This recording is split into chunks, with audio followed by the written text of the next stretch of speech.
Hello বন্ধুরা, আমরা কেমন আছেন? আশা করি সবাই ভালো আছেন এবং সুস্থ আছেন। তো বন্ধুরা, আবার আমার জন্য একটা শখের নিয়োগ বিজ্ঞপ্তি নিয়ে আসছে। এটা বাণিজ্য মন্ত্রণালয় থেকে কিন্তু লেটেস্ট নিয়োগ বিজ্ঞপ্তি প্রকাশ দিয়েছে।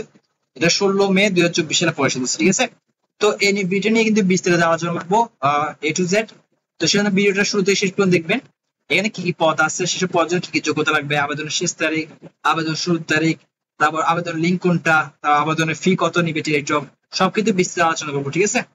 আর এখানে কিন্তু সকল জেলা থেকে আবেদন করতে হবে, নারী পুরুষ উভয় আবেদন করতে হবে। এসএসসি এইচএসসি পাশ হলে কিন্তু আবেদন করতে পারছেন, ঠিক আছে? তো আমাদের কাছে আরেকটা রিকোয়েস্ট, আমার ছোট একটা রিকোয়েস্ট, সেটা হচ্ছে আমার চ্যানেলটা আজও পর্যন্ত যারা সাবস্ক্রাইব করে নাই, প্লিজ আমার চ্যানেলটা আজই সাবস্ক্রাইব করে দিবেন। আর আমার সব ভিডিও সবার আগে পাওয়ার জন্য নোটিফিকেশন বেল আইকনটা কিন্তু ক্লিক করে রাখবেন। এতে করে কিন্তু চ্যানেলটা উপকৃত হবে। তো বন্ধুরা, কথা না বাড়িয়ে আমি মূল ভিডিওটা শুরু করি। দেখেন, এখানে প্রথম যে পদ দিচ্ছে সেটা হচ্ছে ষাট লিপিকা কাম কম্পিউটার অপারেটর, ঠিক আছে? এখানে কিন্তু একজন মান নিচ্ছে। এখানে কি যোগ্যতা খুঁজতে দেখি, কোন শিক্ষিত বোর্ড হতে উচ্চ মাধ্যমিক সার্টিফিকেট মানে এইচএসসি হলে কিন্তু আবেদন করতে পারবেন। কম্পিউটার পরিচালনা দক্ষ থাকলে আবেদন করতে পারবেন। সারলেবিদের সর্বনিম্ন গতি প্রতি মিনিটে ইংরেজিতে 80 শব্দ এবং বাংলায় 50 শব্দ হলে আবেদন করতে পারতেছেন। কম্পিউটার মধ্য করে সর্বনিম্ন গতি প্রতি মিনিটে ইংরেজিতে 30 ও বাংলায় 25 শব্দ হলে আবেদন করতে পারছেন। 2 নম্বর দেখেন, সারলিপিকা কাম কম্পিউটার অপারেটর, এখানেও কিন্তু একজন মান নিচ্ছে। এখানে সেম যোগ্যতা এইচএসসি হলে কিন্তু আবেদন করতে পারবেন। এরপর 3 নম্বরে দেখেন, সাত মুদ্রাগুড়ি কাম কম্পিউটার অপারেটর, এখানে কিন্তু 4 জন মান নিচ্ছে। এখানেও এইচএসসি হলে আবেদন করতে হবে, আর সেম কম্পিউটার যোগ্যতা লাগবে। 4 নম্বর হচ্ছে উচ্চমান সহকারী, এখানে 6 জন মান নিচ্ছে। এখানেও এইচএসসি হলে কিন্তু আবেদন করতে পারছে। 5 নম্বর হচ্ছে অফিস সহকারী কাম কম্পিউটার মধ্যে করে, এখানে কিন্তু 21 জন মান নিচ্ছে। এখানে এইচএসসি হলে আবেদন করতে হবে, আর কম্পিউটার পরিচালনা যোগ্যতা থাকলে আবেদন করতে হবে।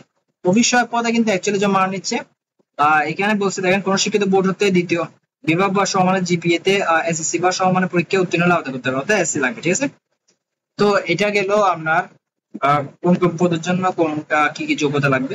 এখন দেখেন, যে সকল জেলার প্রার্থীরা আবেদন করতে পারবেন, ঠিক আছে? এখানে লিখে দিচ্ছে দেখেন, আবেদন করতে পারবেন। এটা হচ্ছে ঢাকা, গাজীপুর, নারায়ণগঞ্জ, মৃত্যুর পাশে নিচ্ছে দেখেন, ঢাকা, গাজীপুর, নারায়ণগঞ্জ, শরীদপুর, কিশোরগঞ্জ, টাঙ্গাইল, ময়মনসিংহ, জামালপুর, এরা কিন্তু এইসব জেলা যারা আছে তারা কিন্তু আবেদন করতে পারবে। তবে এতিম ও শারীরিক প্রতিবন্ধীগণের ক্ষেত্রে সকল জেলার প্রার্থী আবেদন করতে পারবেন, ঠিক আছে?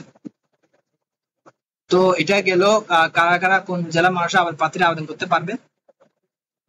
তো এখন হচ্ছে দেখেন, নেক্সট স্টেপ যেটা সবচেয়ে বেশি ইম্পর্টেন্ট, সেটা হচ্ছে আবেদন লিঙ্কটা কোন লিঙ্কের মাধ্যমে আবেদন করবেন। আবেদন কিন্তু টেলিটকে হবে, অনলাইনে আবেদন হবে।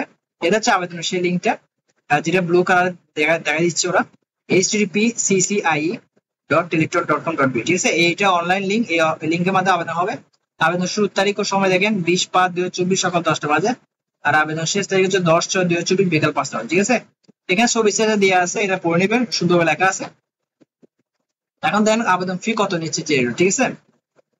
সব পোস্টের জন্য কিন্তু একই আবেদন ফি নিচ্ছে টেলিটক। 1 থেকে 2 নম্বর পদের জন্য আবেদন ফি নিচ্ছে টেলিটক 335 টাকা।